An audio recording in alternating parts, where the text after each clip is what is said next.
Mateo capítulo 5, versículo 3. Bienaventurados los pobres en espíritu, porque de ellos es el reino de los cielos. Esto es el sermón del monte y aquí podemos ver donde el Señor habla a dos distintos grupos de personas. En primer lugar a sus discípulos y en segundo lugar a la multitud. Y aquí les revela el secreto de la felicidad. En primer lugar, el Señor se dirige a sus discípulos para revelarle el alto compromiso y el nivel ético en el cual ellos deberían vivir. Y en segundo lugar, a las multitudes para revelarle el significado de seguir al Señor y dónde encontrar la plenitud de la felicidad. En el versículo 2 nos revela que el Señor, abriendo su boca, les enseñaba diciendo. Y en esa primera expresión, cuando el Señor abrió su boca, lo primero que dijo fue bienaventurados. Esa palabra significa felices, significa favorecidos, contentos.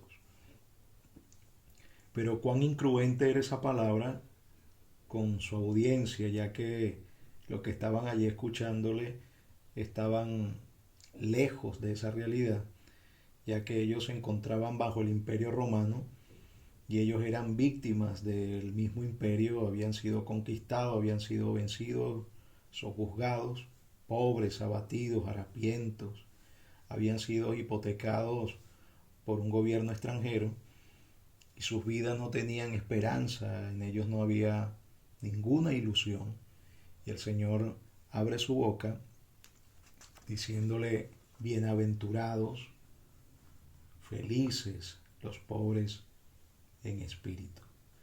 Ellos quizá al principio no entendían, pero continuaban maravillados escuchando al Señor, donde el Señor les revelaba a través de esta palabra el secreto de la felicidad. Ahora nosotros nos preguntamos de qué pobreza hablaba el Señor y acaso el Señor se refería a aquellas personas que eran de bajos recursos, aquellos que no poseían grandes bienes.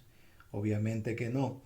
El Señor va a revelar que esa pobreza espiritual es aquellos que reconocen su necesidad ante Dios. Ahora, alguien ha dicho que no hay nada más doloroso que una persona que hallándose en gran necesidad no se da cuenta de su realidad. Y con verdad se ha dicho que nadie está ignorante como el que no sabe nada y no lo reconoce, que nadie es tan enfermo como aquel que padece una enfermedad incurable y no lo sabe, que nadie es tan pobre como aquel que ha sido desheredado y aún se cree que es rico. Eso es lamentable.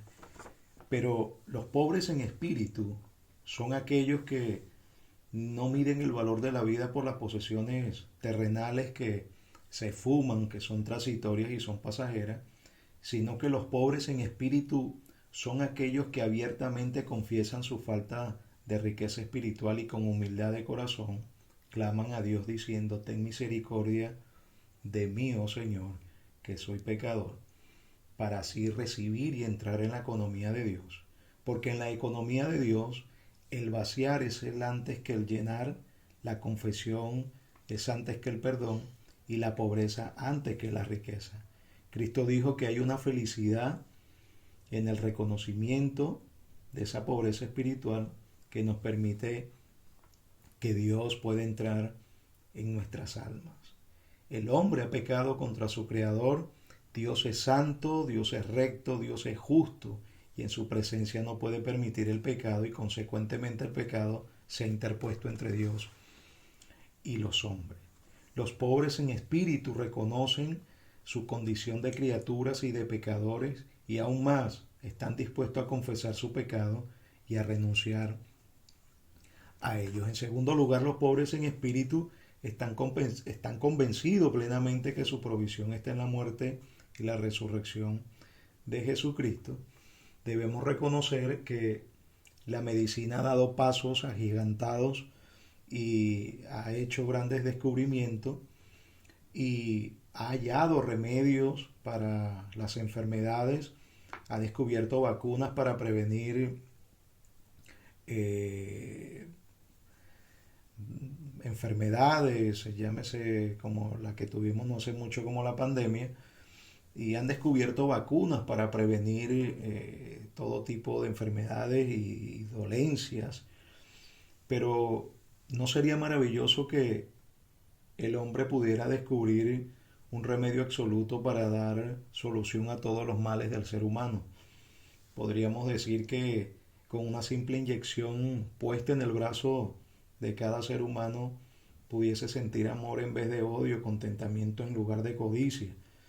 Eso resolvería inmediatamente los problemas con el cual el mundo se encuentra en el día de hoy.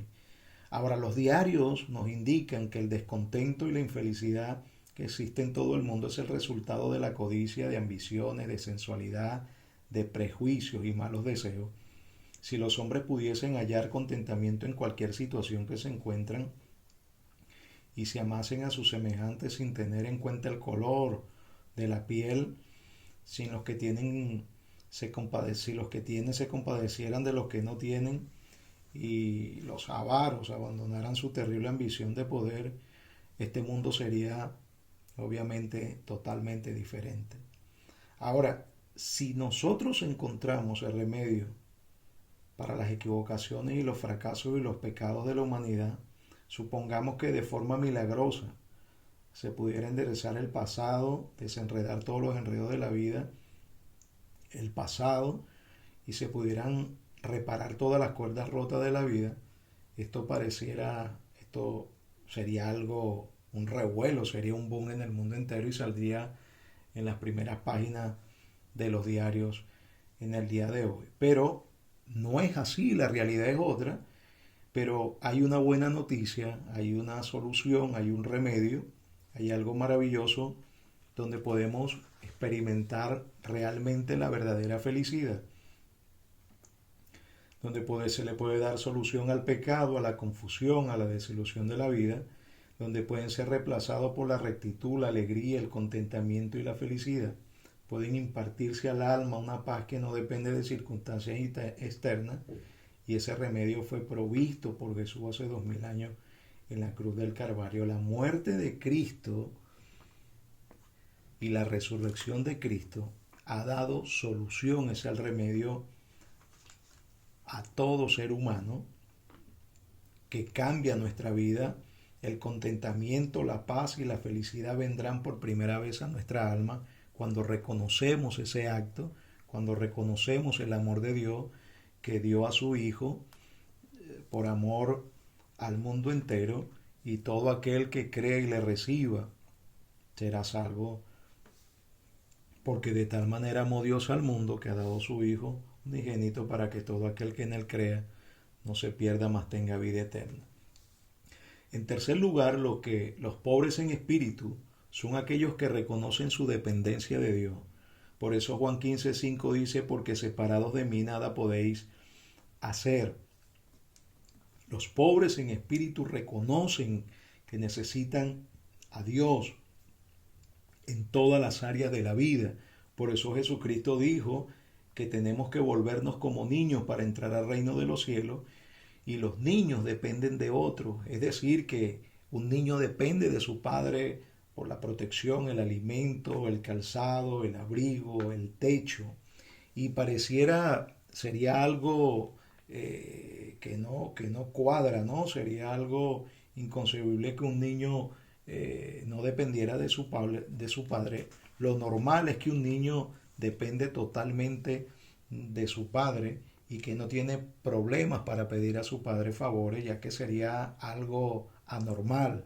Lo normal es que es que el hijo siempre pide a su padre. Por eso primera de Pedro 5:7 dice que echemos toda nuestra ansiedad sobre él, porque él tiene cuidado de nosotros. Los hijos se acercan con confianza, con seguridad a su padre, se llegan a su padre con algo natural. De esa misma manera, los pobres en espíritu dependen así de Dios y se allegan y se acercan confiadamente al trono de la gracia para alcanzar misericordia y hallar gracia para el oportuno socorro. Dios es agudamente conocedor de que dependemos de Él para nuestras necesidades de la vida, y por esta razón Jesús dijo: pedid y se os dará, buscad y hallaréis, llamad y se os abrirá.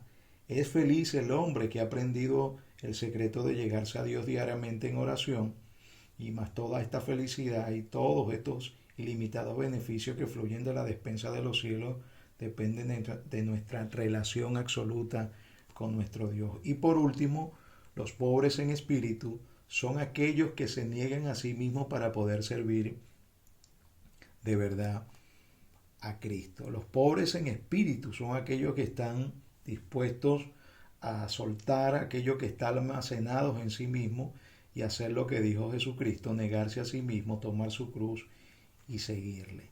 Ahora, en esta moderna, en este sistema moderno filosófico de autoseguridad y de autosuficiencia, ha llevado a muchos a creer que el hombre puede hacer lo bueno sin Dios. Ahora, hay de esta generación que confía en sí misma, porque ha producido más alcohólicos, más adictos a las drogas, más criminales, más guerra, más hogares deshechos, más atracos, más desfalcos, más asesinatos y más suicidio que en cualquier otra generación que haya existido.